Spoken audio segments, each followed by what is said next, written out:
یا مہدی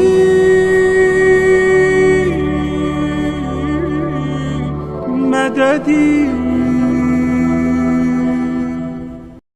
دوسری چیز جس کو ہم نے رسول خدا فرماتے ہیں کہ تحفہ دو جانے سے پہلے کیا ہے؟ قبر ہے. قبر کو روشنی دو جانے سے پہلے. ہم میں سے کتنے لوگ فکر کرتے ہیں کہ ہم نے بھی قبرستان جانا ہے؟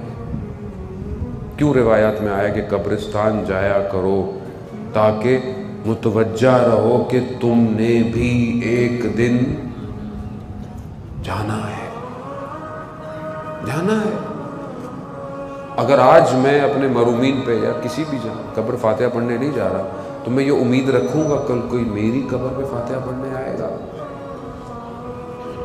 ہم تو دنیا کا رواج یہ ہے کہ دوست سب سے پہلے، بہرحال یہ تو بہرحال شہید کا درجہ اتنا بلند ہے کہ واقعاً یعنی دوستی، اور وہ تو شہید سے نہیں، میں عام موت کی طرف متوجہ ہوں.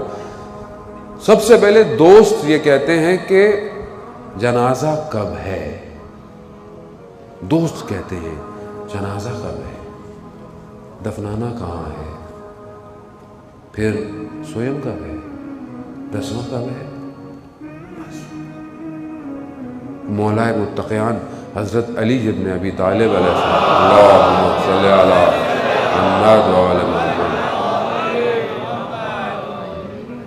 مولا جب ایک نامے میں نہج البلاغہ کے ہمدان کے گورنر کو طرف جب اشارہ کرتے ہیں تو مولا کیا کہتے ہیں کہ موت کی تمنا مت کرو جب تک تمہیں وثوق نہ ہو، شرط واسق نہ ہو.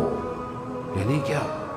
آیت اللہ مکارم شرازی فرماتے ہیں یعنی شرط واسق یعنی تمہیں اطمینان نہ ہو کہ تم اب صحیح جا رہے ہو. نہ کرو تمنا. وہ عالم بہت اندھیرا ہے. وہ عالم جو قبر کا عالم ہے ہمیں نہیں پتا. ہم باہر وہ آج کل وہ سولر لگا دیتے ہیں، اچھی بات ہے، قبر ہم روشن کرتے ہیں اپنے مرومین کی، لیکن اندر کتنی روشنی ہے؟ اس اندر کی روشنی کے لیے میں کیا کر رہا ہوں اپنے مرومین کے لیے؟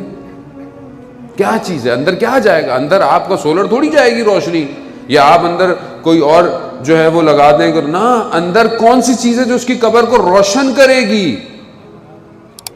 میں کتنی فکر میں ہوں اپنے ماں باپ کی قبر کی، اپنے بہن بھائی رشتہ دار جو بھی ہے اس کی قبر کی کتنی فکر میں ہوں کہ میں اس کی قبر کو روشن کروں اندر سے.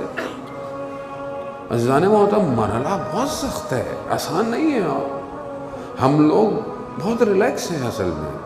اچھا، ہمیں ممبر سے ویسے اتنا ریلیکس کر دیا گیا ہے کہ ہم بہت ریلیکس ہیں.